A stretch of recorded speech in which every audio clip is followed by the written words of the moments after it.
이제 미국 주식 서서히 차익 실현할 때가 오고 있습니다. 명심하세요. 지금 개인 투자자들 다 떠나가고 있거든요. 이제는 한국 주식으로 와야 돈 버는 시기가 올 겁니다.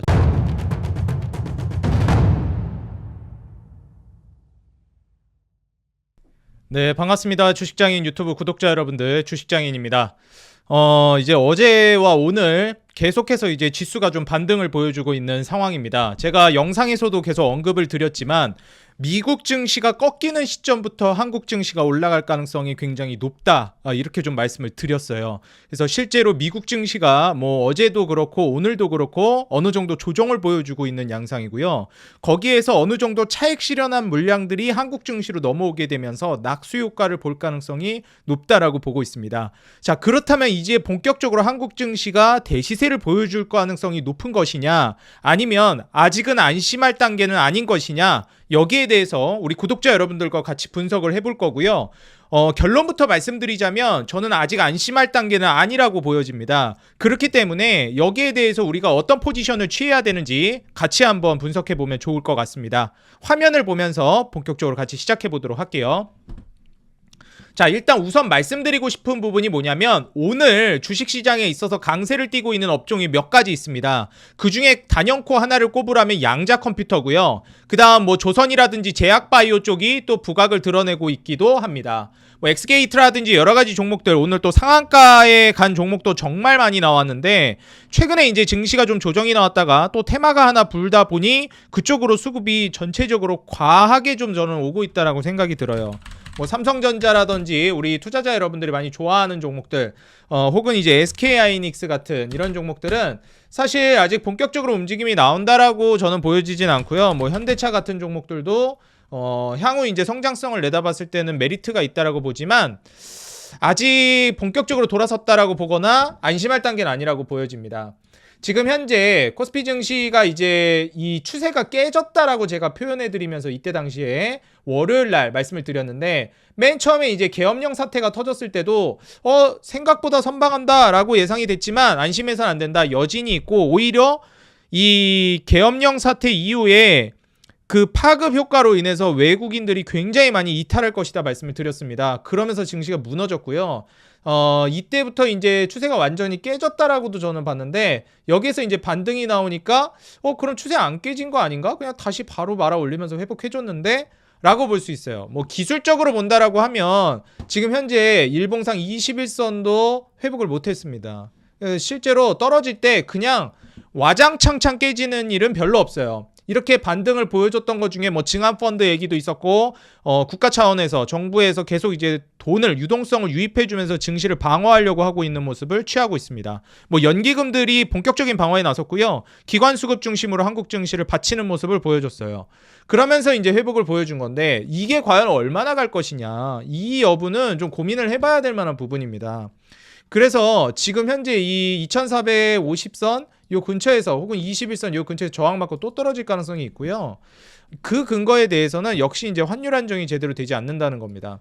지금 보시게 되면은 달러 인덱스가 다시 치솟아 오르려고 하는 모습을 보여주고 있어요. 일단 현재 미국 증시 자체가 반도체도 완전히 이제 무너졌고요. 간밤에 이제 오라클 주가도 굉장히 많이 빠지면서 좀 실망 매물이 나오기도 했습니다. 그 다음에 뭐 S&P 500이라든지 나스닥이라든지 다우 정말 잘 가고 있었는데 점차 좀 차익 실현 물량이라든지 뭐 단기적으로 좀 조정이 나오고 있다라는 걸 우리가 확인할 수 있어요. 이게 추세가 깨진 정도다, 완연한 조정 국면으로 완전히 접어들었다 보기에는 좀 무리가 있지만 어찌됐건 단기 조정이 나오고 있다라는 점입니다. 반도체 쪽에서도 마찬가지고요. 그래서 우리나라는 미국 증시가 꺾일 때 거기서 차익 실현 물량을 노리는 것이 좋다, 제가 말씀을 드렸는데, 왜냐면 우리나라는 이제 과하게 빠진 국면으로 간 게 맞거든요. 지금도 과하게 빠진 구간이 맞습니다. 근데 과하게 빠졌다고 해서 이제 안 빠진다라고 해석하는 거는 좀 무리가 있다라는 거죠. 이제 달러 인덱스가 더 올라갈 가능성이 있고요. 이제 트럼프 정권이 다음 달부터 본격적으로 집권을 시작합니다. 그리고 중요한 거는 이제 우리가 기준금리 인하가 본격적으로 시작되는 시기에 와 있어요. 현재 미국 중앙은행 기준금리가 12월 19일 날 발표를 하게 되는데, 아무래도 기준금리를 지금 한 단계 인하할 거다라는 예측이 많이 나오고 있습니다. 한 단계 인하한다는 거는 0.25%포인트 인하를 해가지고 4.5%로 떨어질 가능성이 높다라고 점치고 있는 건데요. 역시 그 근거에는 경기가 물론 선방을 하고 있기는 하지만 좀 불안할 수 있다. 아니 미국 경기가 나름 선방하고 있는데 왜 불안하다라는 평가를 할까? 왜 기준금리를 낮출까? 여기에는 제가 크게 두 가지 근거가 있다고 보는데요. 일단 물가랑 그 다음에 이제 경제 성장률을 이제 따졌을 때 이 기준금리가 상대적으로 높다라고 평가받는 겁니다. 지금 현재 미국의 경제 성장률이 4%대를 기록하나요? 못하고 있습니다. 그리고 물가가 4%대로 올라가고 있나요? 그렇지 않습니다. 한 절반 정도예요. 다 물가도 그렇고 경제 성장률도 잘해봐야 3%, 물가도 많이 튀어봐야 3%가 될 겁니다. 물론 그 정도로 튈 거라고 보진 않는데 많이 과하게 가봤자 그 정도라는 거예요. 근데 현재 기준금리는 4.75잖아요. 실제로 실질금리 같은 경우에도 국채금리를 보게 되면은 4%대 나오기도 하고 뭐 3%대로 가면 모르겠는데 아직까지는 저는 괴리가 좀 있다라고 보는 겁니다. 뭐 실질금리랑도 괴리가 있고 기준금리가 과하게 높다라는 거예요. 실질금리 따져봐도 물가 따져봐도 경제성장률을 따져봐도 그래서 사실 이제 기준금리 인하 기조는 크게 바뀌지 않을 거라고 보고 있는 겁니다. 이게 이제 첫 번째 이유고요. 이 물가랑 경제성장률을 비교해 봤을 때 그리고 실질금리를 이제 우리가 따져보면은 기준금리가 과하다는 겁니다. 그 다음에 이제 두 번째 이유는 지금 현재 주변국들이 도미노로 무너지고 있는 상황이에요. 물론 우리나라가 과하게 빠지고 있는 게 맞는데요. 정치적 불확실성이 좀 생기기도 했고요. 그 다음에 뭐 우리나라는 지정학적 리스크도 꾸준히 있어 왔던 국가이기도 하고 그리고 제도 개선이 제대로 되지 않았기 때문에 금융시장이 지금 선진화되어 있다고 볼 수 없습니다. 좀 후진국스러운 지금 현재 금융 규제라든지 그 다음에 제도 자체가 좀 후진국에 가깝습니다. 이거는 우리나라를 비하하려고 그러는 게 아니라 실제로 그래요. 그리고 이건 어느 정도 이해가 되는 부분도 있는데요. 우리나라가 워낙에 빠른 한강의 기적이라든지 고속 성장을 한 국가이기 때문에 금융시장이 바로바로 선진국들처럼 선진화된 방향으로 자리를 잡기에는 시간이 좀 부족한 것도 있었습니다. 다만 긍정적인 건 국민들의 의식 수준이 많이 올라갔다는 거예요. 이건 정부 탓할 것도 없습니다. 국민들이 주식 투자를 바라보는 시선 그리고 인식 자체가 후진국스러웠어요. 우리 스스로 돌아봐야 됩니다. 정치인들 욕할 것도 없어요. 이건 정부 욕할 것도 없고. 그러니까 정치인들이 정부가 주식시장에 대해서 귀를 기울이지 않은 거예요. 왜냐하면 투자자들이 그랬고 그 다음에 투자를 하는 사람도 없었고 주식은 도박이다라는 인식으로 접근했고 이랬으니까요.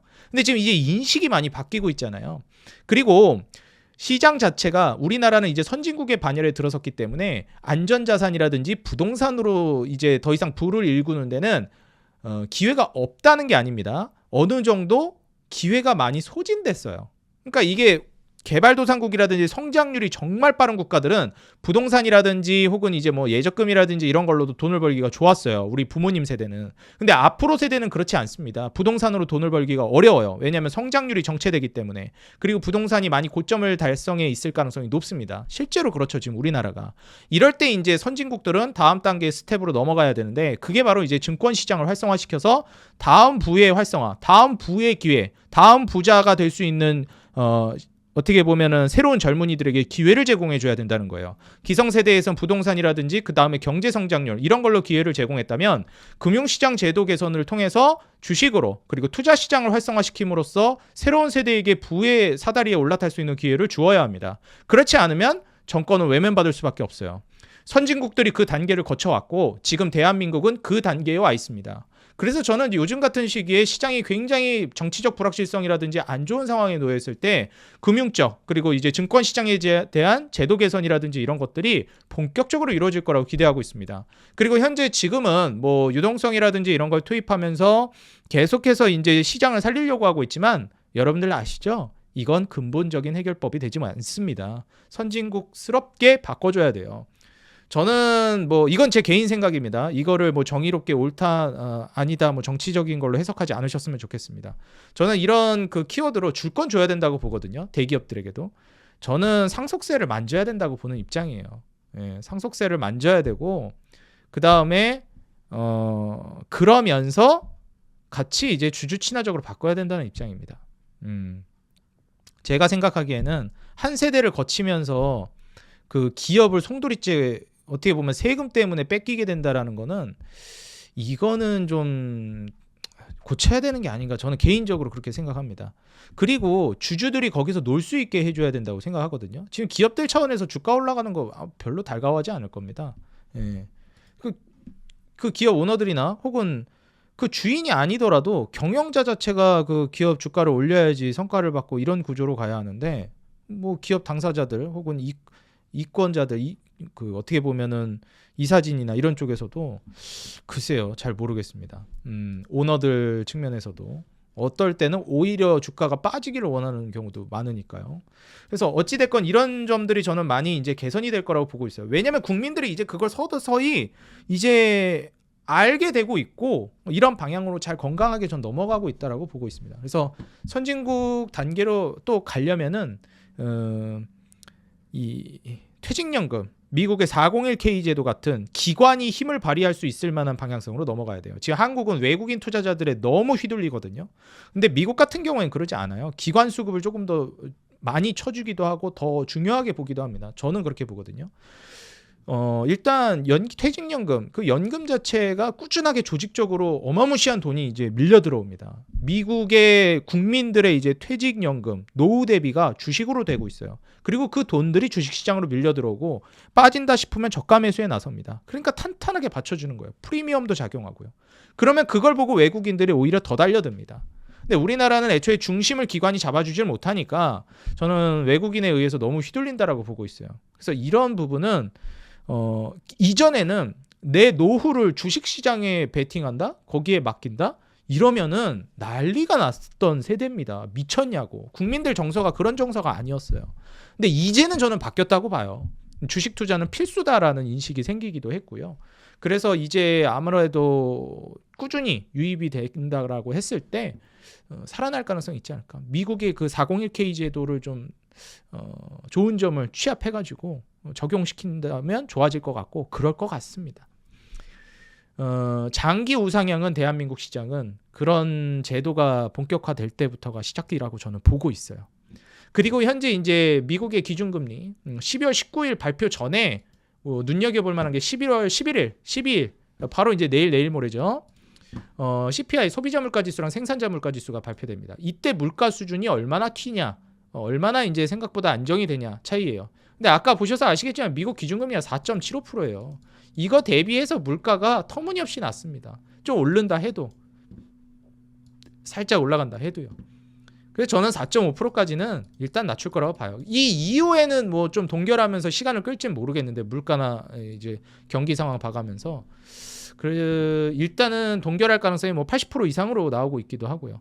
그리고 또 중요한 게 뭐냐면 미국 경기가 지금 잘 버티고 있다라고는 하는데 이게 언제까지 그렇게 될 것인가? 주변 국가들이 도미노로 무너지고 있는데 지금 현재 뉴 노멀로서 자리 잡은 게 미국 같은 경우에는 과거에는 나 혼자 잘 먹고 잘 살자 이런 게 아니었어요. 이제 완화 국면으로 가게 되면 돈을 풀면서 약달러가 되면서 주변국들로 돈이 퍼져나갔습니다. 그렇게 되면서 주변국들 성장률이 굉장히 빠르게 성장했어요. 그러다 보니 이제 문제가 뭐였냐면 미국이 이만큼 성장할 때 주변국들이 이만큼 성장하니까 이러다 보면 언젠가는 이런 국가들이 미국의 성장률 지위를 뺏어갈 만큼 성장하게 될 거 아니에요. 그래서 중국이 그 정도 수준으로 부상을 했고 이걸 위협을 느끼니까 안 되겠다. 완화할 때도 미국이 더 많이 성장하고 더 먼저 성장해야 되겠다. 그래서 지금 미국으로 지금 강달러 기조를 굉장히 질질 끌고 오랫동안 유지하고 있는 겁니다. 그러다 보니까 주변국들이 미국 기준금리 인하하면서 돈이 풀려나가면서 수혜를 보기 시작해야 되는데 계속 이 시간 자체가 딜레이 되고 있는 거예요. 근데 이거는 언젠가는 퍼져나갑니다. 이 미국이 약달러 기조로 결국 이제 완화됐을 때 그 가야 되는데 뭐 관세라든지 여러 가지 카드를 쓰면서 붙잡고 있는 상황이란 말이에요. 그럼 이게 언제까지 거품이 생길 것이냐. 이건 언젠간 터진다고 보는 거고 지금도 이미 진작에 약달러 기조로 갔었어야 되는데 그리고 미국 시장이 그동안 정말 잘 갔던 거에서 이제 차익 실현 물량이 이 그 주변국들 개발도상국이라든지 금융적 지위가 낮은 나라들로 이렇게 퍼져나가야 되는데 온기가 그걸 지금 계속 딜레이 시켰다는 거예요. 그걸 막고 그 온기를 계속 미국만 맛보고 있는 거예요. 완화 국면에서도. 그럼 그게 이제 나중에 거품으로 나오는 거고 결국 터집니다. 그럼 그때 터질 때 결국 이제 수익 실현 물량이 나오면서 주변국들로 퍼져가요. 왜냐하면 주변국들은 그동안 득을 하나도 못 봤기 때문에 너무 저평가돼 있거든요. 그리고 그 과정 안에서 왜냐하면 위기니까 우리나라 같이 각종 정책이나 규제들이 굉장히 완화적으로 바뀌어 있습니다. 그럼 투자하기가 굉장히 좋은 상황으로 바뀌어 있거든요. 우리나라는 또 이제 금투세 폐지 이슈도 얼마 전에 나왔죠. 그저께였나요? 그럼 이렇게 계속 풀릴 겁니다. 금투세 폐지뿐만 아니라 그럼 세제 혜택도 있네? 거기에다 추가적으로 너무 저평가돼 있네? 뭐 장기 우상향까지는 아니어도 미국 시장이 꺾이고 있으니까 한국 지금 투자해볼 만하네. 매력적이네. 그동안 환율도 너무 많이 올랐는데 환율이 이젠 과하니까 슬슬 환율도 안정되지 않을까? 이런 기대감을 가질 수밖에 없는 겁니다. 지금 환율이 그렇다고 해서 앞으로 안정될 거라는 건 아닌데요. 장기적으로 봤을 땐 그렇다라는 거죠. 그래서 지금 현재 환율도 뭐 1430원, 뭐 45원, 뭐 이렇게까지 튈 가능성이 있습니다. 여전히. 불안해요. 여전히 불안합니다. 근데 중요한 건 미국이 꺾이는 시점에 우리나라도 같이 한번 폭삭 무너졌다가 그 다음엔 미국으로 돈이 들어가는 게 아니라 한국으로 돈이 들어갈 가능성이 높습니다. 미국 빠질 때 우리나라도 빠질 가능성이 있어요. 그리고 이제 17일 날 이것도 마찬가지로 11일, 12일에 이제 물가지표가 발표되고 17일 날 소매 판매가 발표됩니다. 미국은 GDP의 3분의 2, 절반 이상이 소비에서 발생합니다. 그러니까 내수가 거의 대부분 미국 경기를 나타내고요. 그렇기 때문에 내수에 영향을 주는 자동차 판매라든지 신규 주택 건설이라든지 소비라든지 고용 지표라든지 이런 게 다 소비랑 연결된 거예요. 내수.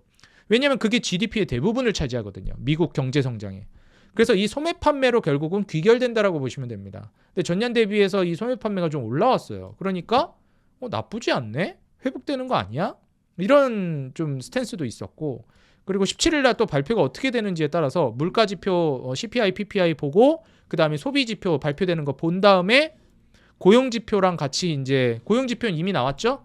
4.2%로 실업률이 좀 올랐습니다. 이건 또 그다지 좋지 않았어요. 근데 또 비농업 고용 지수는 나름 선방했단 말이에요. 근데 실업률이 이렇게 튀기 시작한다는 거는 분명 이건 좋은 신호는 아닙니다. 그래서 이런 것들을 좀 종합적으로 따져봤을 때 19일 날 기준금리를 이제 결정하게 될 텐데, 물론 이제 좀 예상치보다 너무 벗어나는 수준으로 위험하게 나오면 모르겠지만 그럴 가능성은 없다고 봐요. 앞서서 말씀드렸듯이 물가가 그러긴 어렵습니다. 지금 유가가 여전히 낮은 상황이고요. 지난달 11월 달 유가 수준 보시면 아시죠? 이미 11월 달 유가는 이 정도 수준이었는데 뭐 튈 게 딱히 없어요. 그럼 뭐 유가가 다냐, 원자재 다른 것도 있지 않냐, 뭐 구리 가격도 뭐 튄 게 없습니다. 11월 달 들어서 계속 빠지기만 했어요. 11월 달 보이시죠? 하락만 했어요. 오히려 12월 달에 좀 반등했지. 그리고 이제 뭐 소맥, 곡물 가격, 소맥, 밀, 그다음에 옥수수 최근에 좀 튀긴 시작했는데 여전히 바닥 구간, 대두도 못 올라오고 있습니다. 뭐 커피 가격이 최근에 좀 많이 올라가긴 했어요.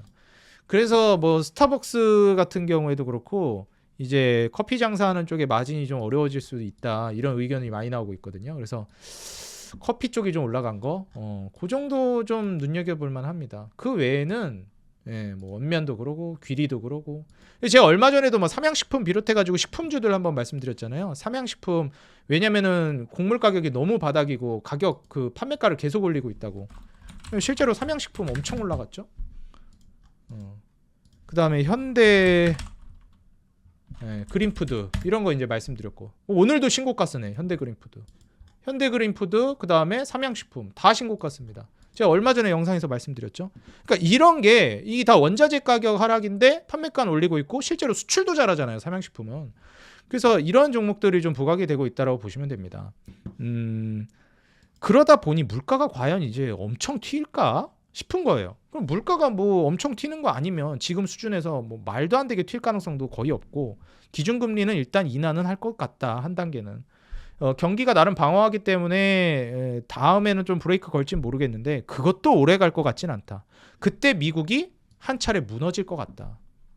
다우, 나스닥, S&P 전반적으로 조정이 시작될 것 같다. 반도체도 그렇고. 그때 한국은 괜찮을 거냐? 그렇진 않을 거라고 봐요. 한국도 조정이 나올 거라고 봅니다. 근데 중요한 건 미국이 좀 억울하긴 해요. 근데 한국 증시가 그렇습니다. 미국 올라갈 때 못 올라가고 미국 떨어질 때 같이 떨어져요. 근데 중요한 건 이번 미국 증시 조정이 나왔을 때 한국도 같이 떨어지는데, 그 조정이 나오고 나서 그 다음 상승에는 한국 증시 상승이 엄청나게 급격하게 드라이브가 걸릴 겁니다. 저는 그렇게 보고 있어요. 그래서 지금 미국 주식 하시는 분들은 이번에 미국 주식으로 돈 많이 버셨을 거예요. 증시 역대급 신고가를 썼기 때문에. 이제 미국 주식 서서히 차익 실현할 때가 오고 있습니다. 명심하세요. 지금 개인 투자자들 다 떠나가고 있거든요. 미국 주식으로. 근데 진작에 가서 버셨어야 돼요. 이제는 한국 주식으로 와야 돈 버는 시기가 올 겁니다. 조만간. 내년 초 정도부터 저는 예상하고 있어요. 미국 증시 꺾이면서. 지금 일단 한국 증시 자체가 제가 계속해서 이 예탁금이랑 신용잔고를 보여드리고 있는데 지금 파란색이 신용잔고거든요. 지금 거의 2023년 기준금리 인하 시작하면서 증시 완전 박살났을 때 바닥 부근 그 수준까지 지금 신용잔고가 떨어졌어요. 근데 예탁금은 나름 버티면서 선방하고 있습니다. 이게 뭘 뜻하느냐? 신용잔고, 빚으로 투자하는 물량은 줄어들고 그 다음에 건강한 돈, 증권시장에 투자하려고 하는 현금은 빠지긴 했지만 나름 잘 유지해주고 있다. 주식시장이 지금 체질 개선을 하면서 자금의 질이 건강해지고 있다. 이렇게 보시는 게 좋습니다. 자금 성질 자체가. 왜냐하면 빚으로 투자하는 물량이 과하게 많아지면 그 시장은 언젠간 폭락합니다. 무너질 수밖에 없고 위태로운 폭탄이에요. 근데 이 폭탄이 터지고 있는 거예요. 지금 신용이 와장창 무너지고 있죠. 그리고 예탁금이 아마 이제 말아 올리는 시점이 올 겁니다. 그 시점을 우리가 이제 주목해 봐야 된다 말씀을 드리고 싶고요. 그래서 지금 현 상황에서 신용장부가 무너지고 있다. 지금 수치상으로 보더라도 보시게 되면 신용장고 자체가 16조가 깨질랑 말랑이에요. 16조까지 떨어졌습니다. 16조 400억. 예탁금 52조 정도로 유지가 되고 있는 상황이고요. 이 정도를 이제 감안해 보면 뭐 15조대 그리고 50조 초반대를 감안하면 건강한 수준으로 가고 있다고 보여집니다. 환율 자체가 이제 안정이 좀 되기는 했는데 글쎄요, 이거 안정됐다라고 볼 수는 없죠. 안정됐다라고 하는 말은 좀 제가 좀 말을 실수한 것 같습니다. 안정됐다라고 볼 수는 없고요. 불안합니다. 여전히 미국 증시 무너지면서 어떻게 될지는 또 봐야 되겠지만 지금 일단 이 엔달러 환율이 안정이 되면 또 엔캐리 트레이드 2차 후폭풍이랑 그 다음에 이 계엄령 그 여진이 나올 가능성이 있기 때문에 불안해요. 여전히. 중요한 거는 외국인이 뭐 최근에 돌아왔다 그랬잖아요. 근데 증시 반등 나오니까 어때요? 외국인 불이 나게 다시 팔아치웁니다. 그리고 또 개인들이 다시 돌아왔어요. 그리고 기관들 선물이랑 코스닥 매도하고 있고 외국인은 그냥 죄다 팔고 있습니다. 오늘 반등 나올 때 털어버리고 있는 거예요. 한번 쇼크 나올 것 같습니다. 저는. 이제 여기에서 중요한 게요. 이러는 와중에 지금 올라가고 있는 종목들이 뭐냐면 양자 컴퓨팅 관련된 종목들이 올라가고 있어요. 양자 컴퓨터라는 게요. 이거는 오해하지 말고 들어주셨으면 좋겠는데 이게 지금 수익화 모델로 오고 있는 단계는 아닙니다. 그러니까 미래 기술력 같은 거예요. 이거 비슷한 게 예전에 뭐 그래픽 관련주 이런 것들도 난리가 났었거든요. 그러니까 그게 안 좋다라고 얘기하는 게 아니에요. 근데 투자하시면 안 돼요. 그러니까 시계열로 봤을 때 너무 빨라요. 근데 시장이 이렇게 불안한 상황에서 이런 테마 종목들이 그냥 일제히 움직이면서 막 보안주, 뭐 양자 컴퓨팅 수혜주라고 하면서 막 소프트웨어 쪽 막 시세가 엄청나게 급등 나오는데 엄청 위험합니다, 여러분들. 이런 것들 실적 제대로 나오고 있는 기업도 거의 없고요. 이런 거는 언론에서 이게 워낙에 부각이 되고 있으니까 난리인데 구글도 양자 컴퓨터 얘기 나오면서 주가 올라가고 그랬는데 조심하시기 바라겠습니다. 더 세게 얘기하자면 양자 컴퓨터는 여러분들 눈을 현혹시키는 테마가 될 거예요. 장기적으로 보면서 이런 기술력이 있고 앞으로 이런 게 부각받을 수 있겠다 정도로 알고 넘어가시는 게 좋아요. 그리고 나중에 실제로 수익화 모델이 시작되거나 수주를 따내기 시작하거나 그런 금액들이 터지기 시작할 때 보는 게 좋습니다. 지금은 뭘 봐야 되냐? 여전히 변하지 않았어요. 제가 6개월 전에도 7개월 전에도 뭐라 그랬죠? 제약바이오, 조선 주축으로 가시면서 다른 걸 보는 게 좋겠다. 경기가 회복될 걸 기대하면서 자동차나 여타 다른 것들을 보시는 게 좋겠다. 뭐 건설기계나 건설이나 뭐 시멘트, 철강 이런 걸 보는 게 좋겠다. 근데 그런 인프라 쪽은 아직 좀 이르다. 트럼프 당선되고 봐도 안 늦을 것 같아요. 뭐 건설기계, 건설, 뭐 철강, 뭐 시멘트 이런 거는 트럼프 당선되고 봅시다. 지금은 조선, 제약바이오 계속 보면서 자동차 쪽을 슬슬 담는 그 정도예요. 지금 시장은. 다른 거는 일러요. 양자 컴퓨터는 너무 일르고요. 근데 이런 데에 이제 들어갔다가 왕창 깨집니다. 그냥 뭐 이게 안 간다 이런 거라기보다는 위험하다는 거예요. 예전에 그래핀 관련주도 그렇고 시장이 혼란스러울 때 꼭 이런 테마들이 기승을 부립니다. 기술력 대단하죠. 양자 컴퓨팅 진짜 대단하더라고요. 제가 봐도. 근데 투자할 만한 시점이냐 이거예요. 그건 아니라고 보는 거예요. 저는. 이걸 좀 말씀드리고 싶고요. 그런 관점에서 이제 제약바이오 쪽을 본다라고 하면 역시 바뀌지 않습니다. 여러분들. 삼성바이오로직스랑 SK바이오팜을 필두로 해서 셀트리온 같은 우량주를 보시고요. 그 다음에 알테오젠이라든지 리가켄 바이오 같은 종목들을 보시는 거예요. 소액으로 이런 애들은. 알겠죠? 그리고 뭐 녹십자 같은 거 뭐 더 볼 수도 있는 거고요. 녹십자 웰빙이나 이런 애들은 이제 조미료 같이 넣으시라는 거예요. 과하게 하지 말고. HK 노엠 뭐 이런 애들, 동아ST, 한올바이오파마 위험하잖아요. 이런 애들은. 휴젤, 파마리서치, TNL 이런 애들. 파마리서치는 또 신고가 썼죠. 그러니까 이렇다는 거예요. 이런 애들은 또 잘 가잖아요. 그리고 조선, 한국조선해양 오늘도 또 신고가 쓰려고 하죠. 그러니까 이런 쪽으로 넘어오는 거예요. 수급이. 제가 2단계에서 3단계로 넘어가고 있다 말씀드렸죠. 제약바이오에서 중후장대산업으로, 경기민감업종으로. 그중에 탑픽이 조선이다. 한국조선해양, 현대미포, 또 신고가, 현대중공업 또 급등 나오죠. 마린솔루션, 그 다음에 마린엔진 다 올라가고 하나오션, 삼성중공업 조정 나온다 싶더니 다시 올라오죠. 하나엔진까지. 여기까지가 제가 이제 대표적으로 보는 종목들이었죠. 뭐 오리엔탈 전공이나 세진중공업도 좋고 뭐 그 휘하 종목들도 다 갈 거라고는 보는데 중심 축은 한국조선해양이랑 현대중공업, 그 다음에 마린솔루션이랑 요 하나오션, 삼성중공업 이런 메이저 조선 업종들을 중심 축으로 보시라. 그 다음에 이제 좀 추가하는 게 좋겠다. 그리고 엔진 관련된 종목들, 하나엔진이나 뭐 현대중공업이나 이런 쪽. 왜냐하면 엔진 교체 수요부터 많이 발생하거든요. 그래서 여전히 저는 바뀌지 않았고 스탠스는 쭉 가세요. 주변의 테마에 막 이리저리 휘둘리지 마시고 주변 테마도 제가 하나하나 중간중간 짚어드리는 거 그런 거나 조금씩으로 보세요. 제가 말씀드렸던 거 뭐 삼양식품 제가 말씀드리고 주가 올라갔지만 이런 것도 많이 들어가면 안 돼요. 소액으로만 봐야 되는 거지. 삼양식품이나 또 뭐였어요? 현대그린푸드 이런 거. 그죠? 올라가잖아요. 그러니까 주변에 제가 보라고 하는 거 안에서 놓으세요. 우리 구독자 여러분들. 알겠죠? 그게 실패해도 그 매매가 제가 정답은 아니지만 제가 지금 10년 넘게 해오고 있는 실제로 투자자들을 제가 8년 넘게 조언을 해드리면서 브리핑해드린 업력을 따져봤을 때 그렇게 놓으시는 게 좋아요. 그 카테고리 안에서. 양자 컴퓨팅 물론 뛰어난 기술이고 예전에 그래핀도 그랬는데 지금 그래핀 누가 기억합니까? 그때도 그래핀이라는 소재가 혁신적인 소재다 하면서 난리가 났었어요. 지금 누가 기억해요? 양자 컴퓨팅도 지금 난리란 말이에요. 이게 안 간다는 게 아니에요. 근데 기술력이잖아요. 이게 상용화되기까지는 얼마가 걸릴지 아무도 몰라요. 20년이 걸릴지 30년이 걸릴지. 여러분들 20년 보는 투자 하세요? 뭐 그러시면 상관이 없는데 저는 그렇게까지는 안 하고 있거든요. 그리고 20, 30년을 볼 거면 양자 컴퓨터를 할 거면 거기 주축이 되는 기업도 지금 제대로 없어요. 뭐 어디에 투자하겠다는 거예요. 제대로 된 투자처가 없는데. 그죠? 구글은 양자 컴퓨터만으로 가는 기업이 아니잖아요. 그죠? 양자 컴퓨터 전문 기업이 제대로 형성이 되어 있지도 않은데 시장도 이제 막 생길까 말까 한데 그 기술력이 대단하다고 해서 테마로 움직이는 거에 너무 과감하게 편승하면 위험하다. 실패한다라는 게 아니라 안 간다는 게 아니라 위험하다는 겁니다. 예측하기가 어렵다는 겁니다. 변동성이 크다는 거예요. 주식시장에서 안 좋은 것보다 더 위험한 게 예측 불가능성입니다.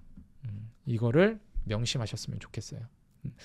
지금 그러면 제가 결론을 말씀드리겠습니다. 환율은 여전히 튈 가능성이 있고요. 엔달러 리스크, 그 다음에 미국 증시가 무너질 때 우리나라 증시도 또 무너질 가능성이 있습니다.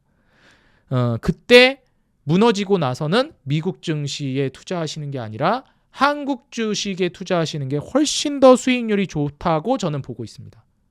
지금 여기에서 무조건 떨어진다가 아니라 떨어질 확률이 높다고 본다. 여전히 불안하다. 그 떨어진다는 근거는 미증시가 조정이 나올 것 같다. 거품을 너무 많이 품었다. 그때 한국 증시도 타격을 받을 것이다. 근데 그때 동반 하락한 이후에는 한국 증시가 미국 증시보다 훨씬 더 폭발력 있게 올라갈 것이다. 왜냐하면 막혀있던 유동성이 미국으로부터 풀려나가기 시작하는 본격화 단계이기 때문에 그렇다. 그러면서 기준금리 인하 속도는 더 빨라질 가능성이 높다. 그러면서 유동성이 시장으로 물밀듯이 밀려 들어올 것이다. 이 메커니즘으로 간다고 봅니다. 제 경험상. 무조건 그렇다는 게 아니라 매우 그럴 확률이 높습니다. 50% 현금을 지금 써야 될까요? 아닙니다. 그렇지만 50% 현금을 확보를 해도 돼 나머지 50%는 제가 말한 섹터 안에서 구성하세요. 특히 제약바이오랑 조선 섹터 안에서. 그 다음에 자동차로 조금씩 하면서. 알겠죠? 그리고 인프라, 뭐 말씀드렸던 건설기계, 시멘트, 철강 이거는 좀 이르다. 내년 초 정도 상황 보고 들어가는 게 좋겠다. 이렇게 말씀드립니다. 제약바이오, 조선을 필두로 해서 주력으로 보고 자동차를 좀 담되 조선이나 제약바이오도 제가 말씀드린 그 주력 종목들 위주로만 보시고 시총 좀 높은 그런 종목들. 그러면서 급락을 대비하자. 현금 50%로. 지금 현재 최근에 이제 기관들이 담았던 물량 같은 경우에도 보시게 되면 계엄 쇼크가 터지고 나서도 2조 원 정도 기관이 엄청나게 사들였습니다. 그러면서 이제 증한 펀드도 얘기가 나오고 있는데 지금 뭐 리가캠이라든지 루닛, 알테오젠, 뭐 제약바이오죠. 알테오젠, 리가캠 다 플랫폼, 제약바이오 플랫폼 기업들입니다. 코스닥 대표 기업들이죠. 그러니까 이런 것들을 쓸어 담았고 뭐 SK하이닉스, 삼성, 카카오, 네이버 이거는 뭐 AI 관련된 종목들이죠. 근데 저 여기서도 말씀드렸죠. 삼전이 아니라 SK하이닉스 보셔야 된다 말씀드렸고 카카오도 좋은데 네이버를 보시는 게 좀 더 좋을 것 같다 말씀드렸습니다. 그러면서 기관들이 쓸어 담은 게 결국 AI 소프트웨어랑 제약바이오였다는 거. 제약바이오 플랫폼. 이거를 기억하시기 바라겠습니다. 그리고 조선업종이 증한펀드에서 핵심적으로 수혜를 볼 업종으로 보고 있습니다. 자동차랑. 왜냐면 수출 효자 품목이거든요. 반도체랑 같이 거의 3톱입니다. 3대장. 반도체, 자동차, 조선. 그래서 이쪽을 중점적으로 보셔야 된다. 왜냐면은 뭐 수익성도 중요하지만 그 규모가 너무 크거든요. 걔네가 휘청거려 버리면 진짜 다 같이 휘청거릴 가능성이 높아서 반도체, 자동차, 조선 쪽으로 거래량 좀 떨어진 이런 우량주 그 큰 업종 쪽으로 수출 효자 품목으로 갈 가능성이 높다. 증한펀드도 그렇게 보고 있습니다. 유한타증권 쪽에서도 그렇게 보고 있는 것 같아요. 그래서 이 점을 참고해 보시면 좋을 것 같고요. 여러분들 제가 텔레그램 통해서 지금 혼란스러운 국면에서 여러분들께 지속적으로 브리핑해드리면서 잡아드리고 있습니다.